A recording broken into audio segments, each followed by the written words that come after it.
오늘 우리에게 주신 하나님의 말씀은 디모데후서 3장 14절에서 15절 말씀입니다.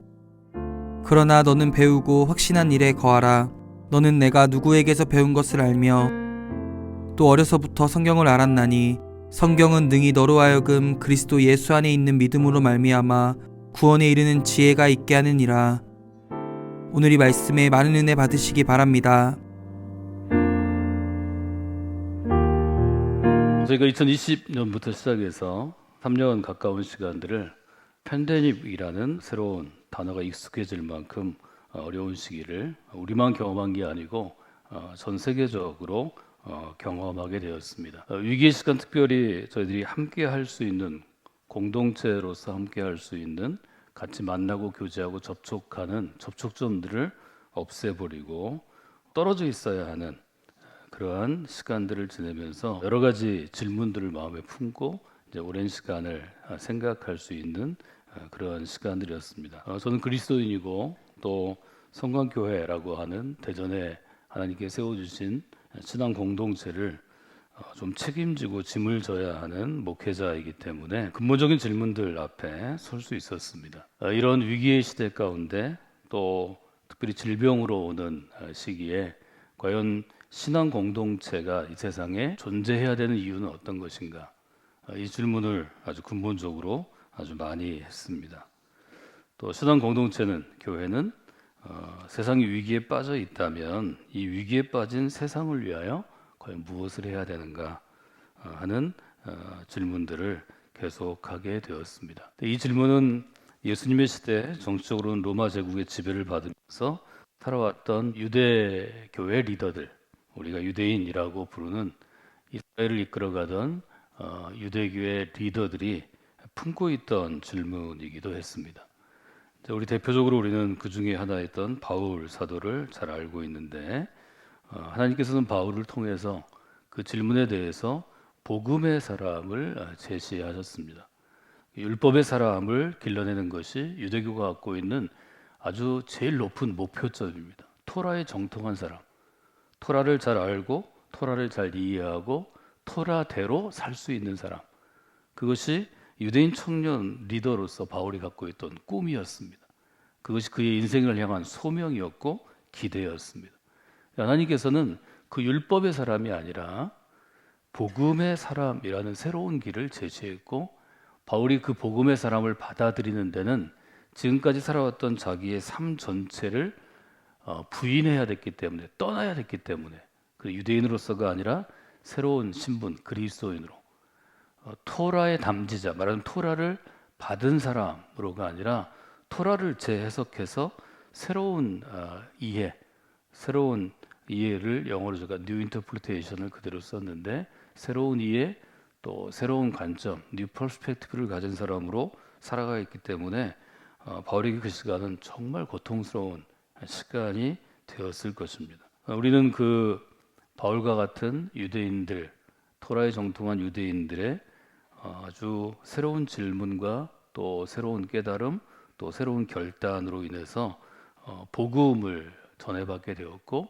복음의 공동체를 21세기에 이 대한민국에서 세워나가는 사람이 되었습니다. 이 모든 것들을 신앙운동이라고 저희들은 사회학적으로 이제 규정합니다. 말하자면 바울을 중심으로 한 신앙운동의 결과로 우리는 교회 공동체 안에서 믿음 안에 한 가족이라는 그러한 새로운 이해를 갖게 되었고, 우리 한 사람 한 사람은 그리스도의 십자가 복음의 사람이 되어서 이 복음의 사람이 우리의 생각을 바꾸고 또 우리의 생활을 바꾸고 나아가 우리의 미래를 바꾸는 새로운 신앙 운동을 이 자리에서 이어가고 있습니다. 아주 분명하게 그래서 우리는 한 사람 한 사람은 그리스도인, 그리스도의 복음을 받아들인 사람이고, 우리는 교회라는 공동체를 통해서 이 땅에서 우리의 인생을 일종의 펼쳐가고 있습니다. 한자어로 얘기하면 영위하고 있다고 표현할 수 있겠습니다. 위기 시대 가운데 여러 가지 생각을 하게 한 여러 가지 사건이나 또 사람이나 상황들이 있었는데요. 2021년 7월 여름에 미국의 중심으로 불리우는 타임스퀘어라는 광장이 있습니다. 여러분 잘 아시는 브로드웨이가 있는 41번가를 쭉 걸어서 나가면 뭐 그냥 알 수 있습니다. 수많은 사람들이 365일 낮이고 밤이고 아주 몰려다니는 중심이 있는데요.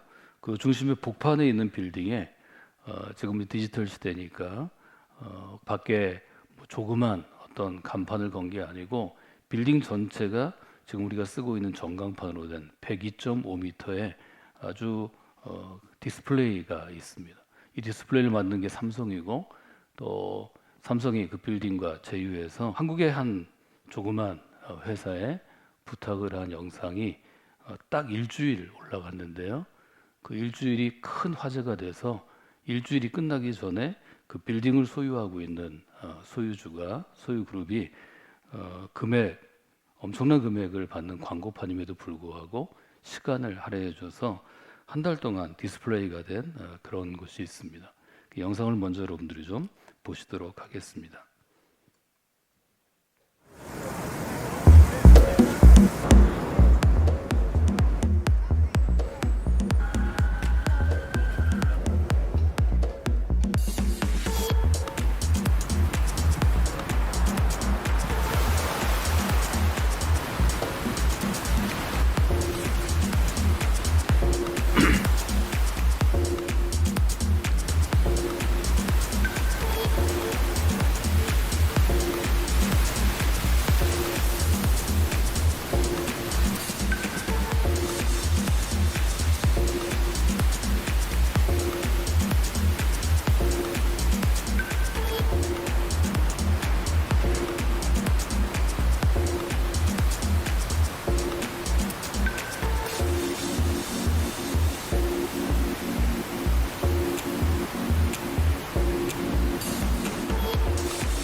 더 짧은 시간에 100m 높이에서 떨어지는 일종의 폭포를 디지털로 우리가 나이아가라 같은 큰 실제 자연에 가지 않고도 이제 체험할 수 있죠. 체험이라기보다는 이 영상을 만든 일종의 조그만 한국의 일종의 웹 디자인 혹은 소프트웨어 엔지니어를 하는 회사는 이것을 디지털 미디어 아트라고 이름을 붙였습니다. 하나의 새로운 미디어를 사용한 아트라는 거죠.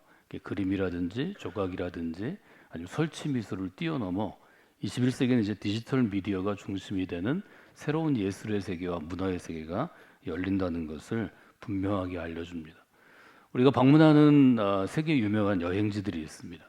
우리나라가 좀 잘 살게 되면서 또 조그만 우리나라에 국한되지 않고 자유롭게 해외를 여행하면서 뭐 수많은 곳들을 다니는 것들을 저희가 텔레비전이나 뭐 다른 채널을 통해서 보게 됩니다. 거대한 바위에 조각을 만든다든지 아니면 거대한 벽을 만들어 건물을 만들어서 이제 자기들의 생각을 표현하거나 어떤 이미지를 표현한 것들이 예술이라는 이름으로 전해져 왔는데 지금은 전광판이나 앞으로는 이제 플렉서블 전광판이 나오죠. 앞으로는 플렉서블한 것으로 훨씬 더 생각지도 못한 일들을 하게 될 것입니다. 100m 높이에서 떨어지는 폭포를 보면서 새로운 미래가 시작됐다는 것을 누구나 느낄 수 있습니다. 저는 여러분이 그리스도인으로 신앙생활을 하면서 하나님께서 행하시는 일, 또 하나님께서 우리의 삶 가운데 행하시는 일, 교회에 행하시는 일들에 대해서 완전히 열려지고 좀 더 앞서가는 미래적인 퍼스펙티브, 철학이나 아니면 관점들을 가져야 한다고 말씀을 드렸습니다. 그것은 제가 경험한 하나님, 또 제가 이해하고 연구한 교회의 역사, 신앙의 역사, 또 앞으로 펼쳐져갈 하나님 나라의 일들은 완벽하게 새로운 일이기 때문입니다. 제가 제일 먼저 저 영상을 보고 새로운 미래에 대해서 함께 나눈 것은 1년 반 전에 2022년에 코로나 이후에 우리 교회를 생각하면서 장로님들 부부와 함께 여수에 가서 1박 2일의 리트릿 시간을 가질 때였습니다. 그때 저는 이사야 43장을 함께 읽고 또 암송하고 또 우리 교회가 걸어왔던 길, 또 우리가 앞으로 해야 될 일들을 함께 나누었습니다. 하나님 이사야를 통해서 아주 놀라운 하나님의 자기 이해, 하나님이 어떤 분이신지를 알려주었는데 이사야를 통해서 하나님은 새 일을 행한다라고 선언하십니다. 너희는 이전 일을 기억하지 말고 옛날 일을 생각하지 말라. 보라, 내가 새 일을 행하리니 이제 그것이 너희 눈에 보이게 될 것이다. 너희들이 눈으로 보게 될 것이다. 나타내질 것이다. 아주 분명하게 선언하십니다. 이사야가 이 말을 할 때 그 당시에 이스라엘 사람들이 이해했을 리가 없습니다.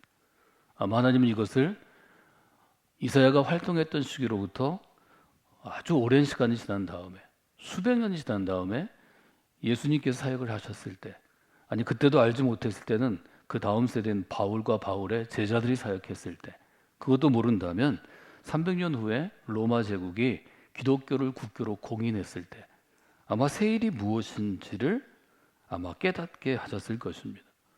이 새 일을 다양하게 번역할 수 있는데 수십 가지의 영어 성경 번역본 중에 몇 가지가 이 새 일을 New Beginning이라는 영어 단어로 번역해서 제가 우리 교회에 일종의 보여지는 표어를 2009년부터 우리 교회는 New Beginning, 새로운 시작이 있는 교회다.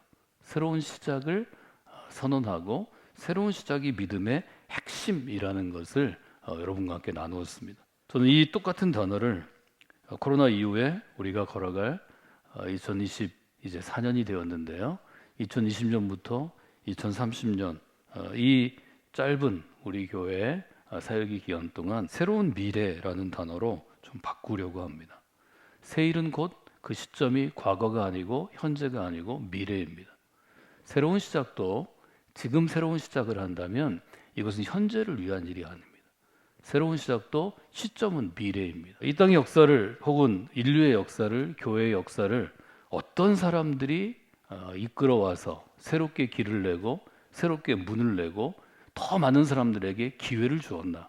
여러분들에게 저는 수백 명의 사람들과 그들이 열어간 새로운 시대를 함께 나누어 왔습니다. 저는 그리스도인은 새로운 미래로 나아가는 사람이라 이렇게 정의하고 싶습니다. 이것은 매우 중요한 일입니다. 젊을 때부터 제가 이런 얘기를 해서 이제는 나이 먹은 사람이 되고 이제 은퇴를 준비해야 되는 벌써 연령에 이르렀습니다. 그러다 지나간 그 30년 가까운 제 청년에서부터의 시절이 과연 의미가 없었느냐 이렇게 물어본다면 저는 의미 있다고 생각합니다. 제가 만나는 많은 그리스도인들이 있습니다. 똑같은 주제를 가지고 저는 30년 동안 그리스도인이 특별히 모인 자리에서, 그중에 리더들이 모인 자리에서 하나님이 열어주신 새로운 미래에 대해서 도전하기도 했고 증언하기도 했고 고백하기도 했습니다. 얼마나 새로운 미래가 열렸느냐를 제가 물어보면 저는 확인할 수는 없을 것 같습니다. 그러나 뿌려진 새로운 미래에 대한 말씀의 씨앗이 누군가에게는 자라나고 어떤 교회에선가는 자라나고 세상을 변화시켰으리라는 데서는 저는 확신합니다. 거기에는 의심이 없습니다. 그것은 매우 중요한 일이라고 생각합니다. 저는 오늘 여러분들에게 교회는 새로운 미래로 나아가려고 몸부림칠 때, 애쓸 때, 제가 지난주에 장영희 교수 이야기를 잠깐 해드렸지만 서바이벌 할 때, 견뎌내고 버텨내고 살아남을 때, 그때 하나님이 새로운 문을 여십니다.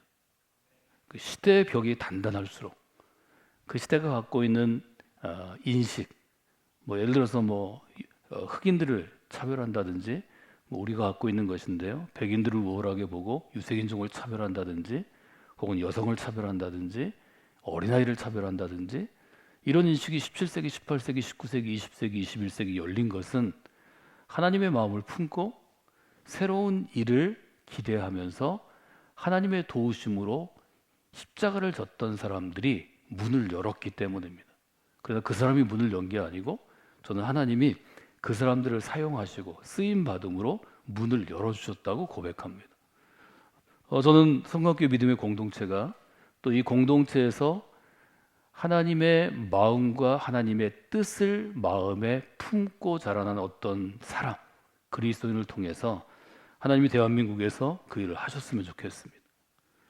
대한민국은 생각보다 꽉 막힌 나라입니다. 생각보다 아주 힘든 나라입니다.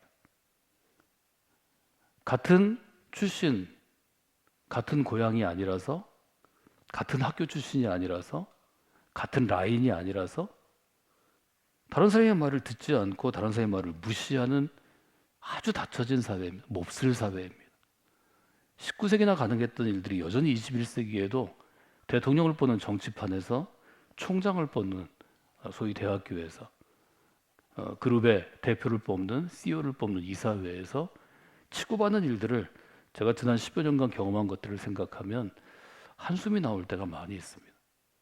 그럼에도 불구하고 하나님께서 세우신 믿음의 사람 중에는 모두가 아니지만 100사람이면 100사람이 아니지만 한 사람은 하나님의 뜻을 품어야 하고 하나님의 뜻대로 살려고 몸부림쳐야 하고 하나님의 뜻을 실현하기 위해서 자기를 부인하고 십자가를 지는 헌신의 결단이 있어야 한다고 생각합니다.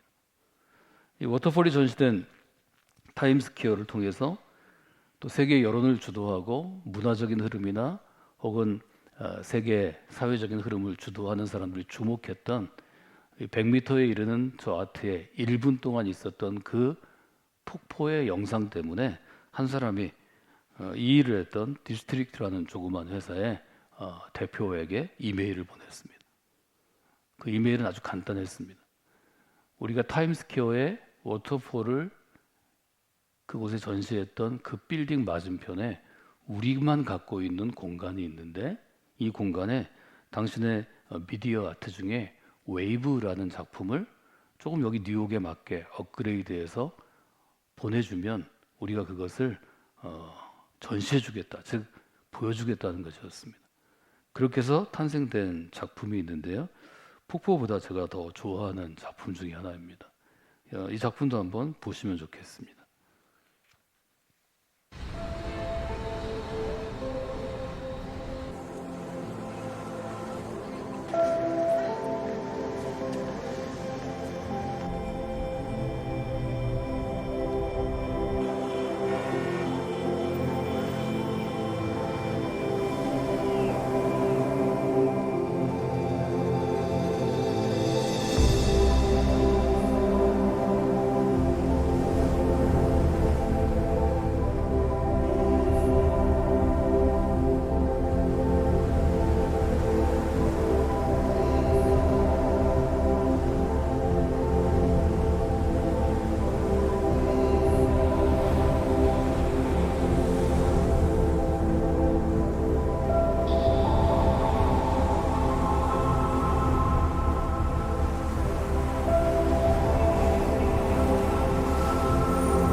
폭포 이전에 이 회사가 주목받게 한 것이 웨이브라는 작품입니다. 그 수조 안에 있는 건데 파도를 형성한 것입니다.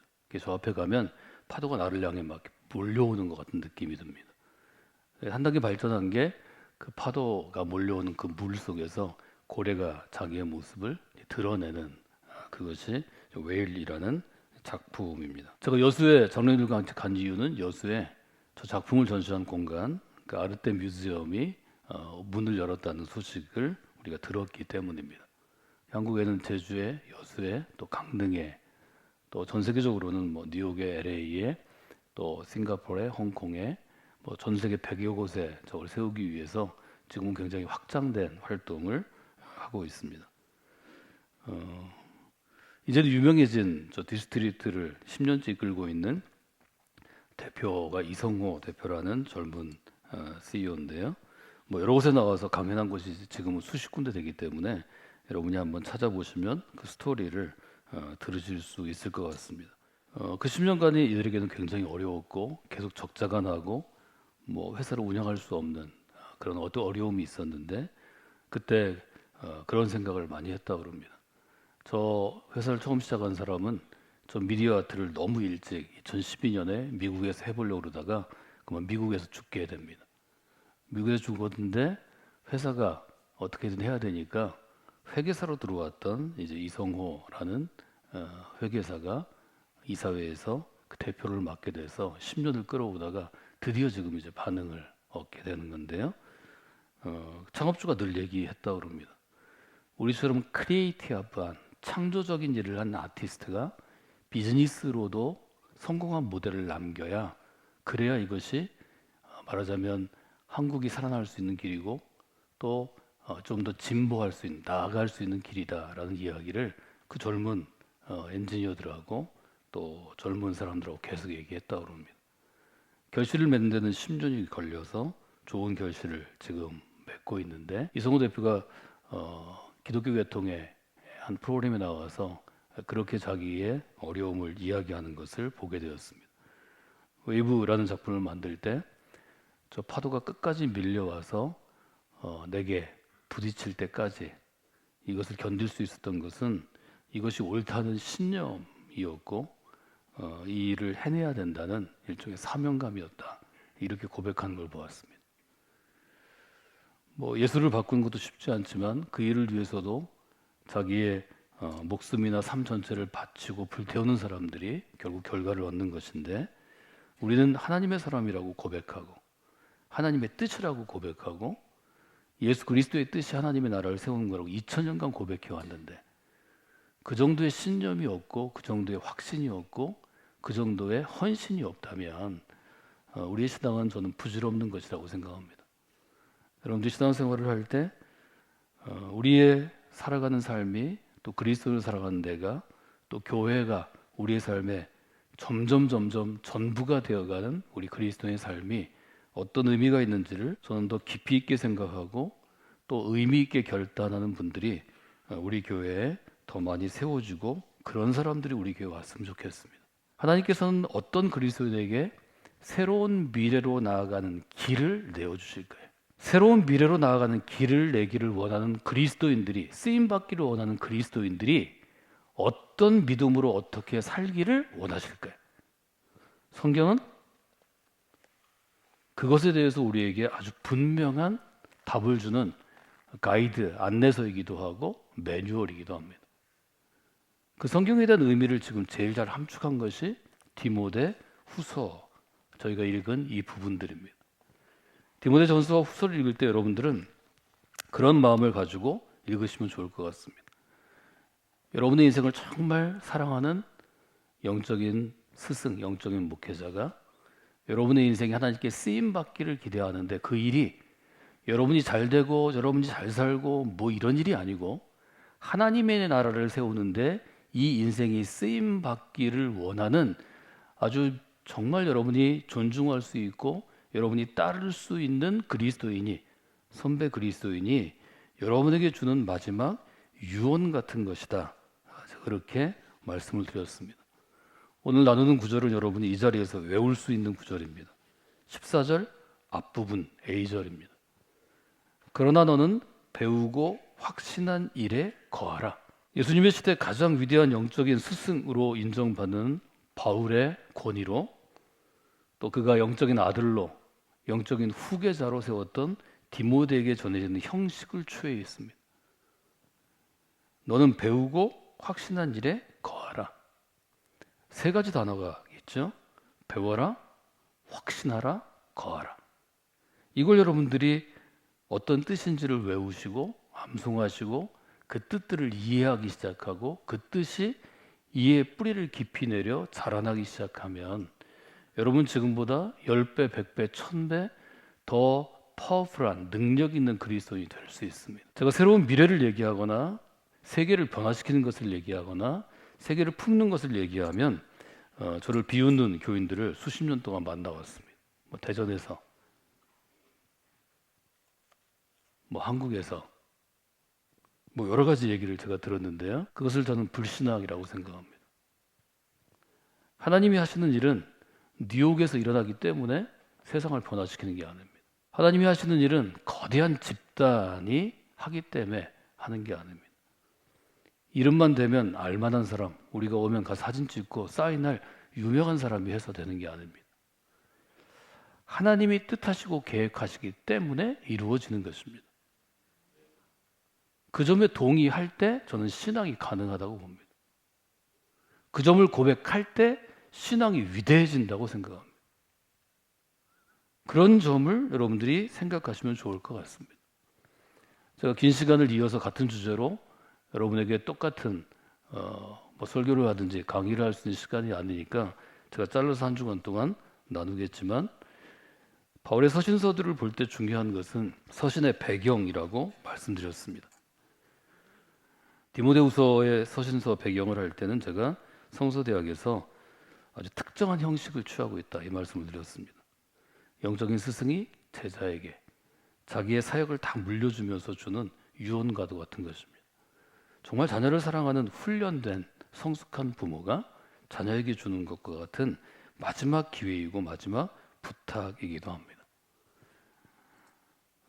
그 권면은 이렇게 시작합니다. 13절에 보면 악한 사람들과 속이는 자들은 더욱 악해져서 속이기도 하고 속기도 하나니. 이제 내 뒤를 이어서 바울이 했던 이 신앙 운동을 이어갈 디모데나 디모데의 스탭들 혹은 디모데를 돕는 동역자들이 살아갈 세상에 대한 규정입니다. 딱 한 가지죠. 세상이 악하다는 것입니다. 이것은 바울이 세상을 보는 눈이기도 했습니다. 이 세상에 가서 복음을 가지고 전하고 설명하고 설득해도 듣지 않는다는 것입니다. 그것은 악하고 속이는 속성이 있기 때문입니다. 여러분, 이것은 바뀌지 않을 것입니다. 우리가 아주 유능하게 우리의 자녀들을 그리스도인으로 길러내도 이 아이들이 살아갈 세상은 악한 사람이 많고 속이는 사람이 많습니다. 지금 여러분의 직장, 여러분의 사업의 터전, 여러분의 이웃들, 악한 사람이 많이 있고 속이는 사람이 많이 있습니다. 여기서 그리스도인으로 살아남기 위해서는 적어도 매일 자기 자신을 훈련하고 연단하는 자기 훈련, 자기 연단, 셀프 디스플린의 과정 중에서 세 가지를 기억해야 한다는 것입니다. 첫째는 배우라 하는 것입니다. 둘째는 확신하라 하는 것입니다. 세 번째는 배우고 확신한 일에 거하라 하는 것입니다. 여러분, 이 세 단어가 갖는 묵직함, 무게감을 좀 나이 든 그리스도인이고 평생을 그리스도인으로 살려고 애쓰고 노력해서 적어도 50대, 60대, 70대 이르신 분들은 조금 이해하기가 쉬우실 것입니다. 이 단어들에 대해서 해석하는 것은 저희가 더 이어서 가야 되겠지만, 간단하게 하면 그리스도인은 매일매일 배우는 사람이 되어야 합니다. 배운다는 것은 뭘 의미하냐면 기본적으로 두 가지입니다. 매일 자라나야 합니다. 성장해야 합니다. 그 자라나는 것 방향성이 성숙을 향해 가야 합니다. 성경이 하는 일은 어떤 일인가요? 성경이 하는 일은 이는 하나님의 사람으로 온전하게 하여, 이 온전하게 하여가 성숙의 개념을 잘 알려줍니다. 근데 온전해지려면 먼저 성장해야 합니다. 자라나지 않으면 멈추어서고, 멈추었으면 정체되고, 정체되면 퇴보합니다. 그래서 나이가 어떻든지, 얼마나 이 공동체에서 내가 선한 일과 헌신으로 내 커리어를 쌓아왔든지, 내가 어느 자리에 있든지 자라나려고 노력해야 합니다. 매일 자라나는 사람, 매일 발전하는 사람, 매일 자라나기 위해서 노력하는 사람이 세상을 바꾸게 됩니다. 그 점을 여러분들이 보시면 좋을 것 같습니다. 배우다에서는 성장하는 그리스도인, 성숙하는 그리스도인이 키워드가 되어야 할 것입니다. 두 번째로 우리가 볼 수 있는 것은 확신하다라는 것입니다. 사람은 무엇을 배우고 공부할수록 불확실성 속으로 빠집니다. 그래서 어떤 한 분야를 깊이 공부해서 박사가 되면 그 분야에 대한 회의와 의문 때문에 그만두는 사람도 많습니다. 박사 과정 중에 중단하는 사람도 많습니다. 조금 더 공부하면, 조금 더 깊이 파면 뭘 알 것 같은데 더 모르는 게 많아지거든요. 질문이 더 많아지거든요. 이것이 우리가 공부하는 불확실성으로 가는 길 중에 하나입니다. 근데 신앙은 아는 것으로 무엇이 정해지는 게 아닙니다. 신앙은 우리의 고백이 확실해지는 것입니다. 그래서 우리는 이것을 확신이라고 부릅니다. 우리가 구원의 확신, 믿음의 확신을 얘기하는데요. 15절에 보면 성경의 효과, 효능, 유익함에 대해서 이렇게 얘기합니다. 너는 어려서부터 성경을 알았는데 성경은 너로 하여금 그리스도 예수 안에 있는 믿음으로 말미암아 구원에 이르는 지혜가 있게 하느니라. 우리가 성경을 배워서 구원에 이르는 게 아니고 성경을 통해서 믿음이 강화되고 그 믿음이 구원의 확신을 가져오게 된다는 거죠. 그래서 확신한다 하는 것은 이것은 신앙의 고백과 결단과 관계되어 있는 것입니다. 그래서 우리가 신앙생활 가운데서 견고하게 흔들리지 않으려면 확신하라라는 것을 여러분들이 보는 게 중요합니다. 구원의 확신에 대한 문제는 이것은 성경을 어떻게 이해하고 받아들이는가에 달라 있다는 거죠. 세 번째는 거하다라는 단어입니다. 배우고 확신했으면 거기에 거하려고 애쓰고 노력하면 그러면 우리의 신앙이 점점 온전함을 향해서 나아갑니다. 거하란 말은 그대로 살아가라 이런 뜻이죠. 한동안 80년대 90년대부터 우리는 적용하라라는 말을 많이 썼는데요. 이것은 우리가 큐티라고 불리우는 영국식 묵상의 영향 같습니다. 한 출판사 또 한 교회를 통해서 적용이라는 말을 엄청나게 많이 썼는데 교훈대로 살아가라 이렇게 여러분들이 거하라를 이해하는 게 좋을 것 같습니다. 배우고 확신한 것으로 끝이 나는 것이 아니라 교훈대로 살아가는 것입니다. 그래야 새로운 미래를 만들 수 있고 또 미래를 변화시키는 사람으로 쓰임 받을 수 있다는 거죠. 시간이 돼서 오늘 정리를 먼저 해야 될 것 같습니다. 저는 오늘 여러분에게 새 일, 새로운 시작, 새로운 미래가 하나의 주제로 이어져 있다는 것을 먼저 말씀을 드렸습니다. 우리의 나이가 어떠하든지 또 우리의 상황이 어떠하든지 여러분은 교회 안에서 여러분이 앉는 기도의 자리, 여러분이 앉으신 자리가 여러분 기도의 자리죠. 예배의 자리에서 하나님을 향하여 늘 새로운 미래를 간구해야 합니다. 하나님, 우리가 살아온 이전의 삶이 어떠했든지 현재 우리가 살아가는 삶이 어떠했든지 이 자리에서 자라나고 예배하고 살아가야 할 우리의 신앙의 후대들은 새로운 미래 가운데 살아가도록 도와주시옵소서. 저는 이것이 제일 큰 신앙의 유산이라고 생각합니다. 그 기도의 축복 가운데 자라는 아이들이 하나님께서 이끌어 가신 혹은 하나님이 디자인하시고 계획하신 새로운 미래를 만들어 가는데 쓰임받는 인생이 될 것입니다. 전 저의 삶이 그랬다고 감히 고백할 수 있고 우리 교회가 그 길을 걸어왔다고 고백할 수 있고 앞으로 걸어가리라고 기대합니다. 이 일은 하나님의 사람들이 늘 했던 일입니다. 모든 교회가 모든 그리스도인이 한 것은 아니지만 그 시대를 여는 일종의 돌파구가 되었던 교회나 인물이나 그 사람과 함께했던 신앙의 공동체가 이 일을 감당해서 우리가 오늘 이 자리까지 오게 된 것입니다. 여러분들이 그 일을 감당하는 분들이 되시면 좋겠습니다. 그래서 오늘 기도하실 때 첫 번째 기도의 제목은 하나님, 새로운 미래를 열어가는 성광교회 믿음의 공동체가 되게 하여 주시옵소서. 그리고 이어서 그렇게 기도하십시오. 제가 제 인생이 새로운 미래를 열어갈 때 쓰임받게 하여 주시옵소서. 여러분들이 기도하시는 것이 이번 주 내내 우리의 큰 기도의 제목입니다. 두 번째 기도의 제목으로는 이 세 가지 단어를 여러분이 마음 가운데 다시 한번 두는 것입니다. 하나님, 제가 배우고 확신한 것에 거하는 삶을 살게 하여 주시옵소서. 이렇게 하면 하나님께서 여러분의 약한 부분을 알려주실 것입니다. 여러분, 배우는데 약한 그리스도인 너무 많이 있습니다. 한국의 그리스도인이 배우려고 하지 않습니다. 80년대부터 교회에서 배우는 것 강조해서 성경 공부 모임은 많아지고 성서대학과 같은 강의 모임은 많아졌는데 매일매일의 삶에서 자기를 성장하고 성주시키는 그리스도인이 너무 작습니다. 두 번째, 저는 한국의 그리스도인들이 확신이 너무 부족한 것 같습니다. 자기 삶에 대한 확신, 자기 믿음에 대한 확신, 자기가 살아가는 이 길에 대한 확신이 너무 부족해서 자꾸 주변을 되돌아봅니다. 이것은 부족하고 미숙한 사람의 특징입니다. 확신 있는 삶인가? 세 번째는 그것을 삶에 살아나기 위해서 얼마나 노력하고 애쓰고 치열하게 살아가는가. 그래서 치열한 삶이라고 말씀을 드렸는데요. 치열하게 살아가는가 하는 것입니다. 그래서 배우게 하소서, 확신하게 하소서, 거하게 하소서. 이 세 단어를 가지고 좀 씨름하는 이 새해가 되시기를 원합니다.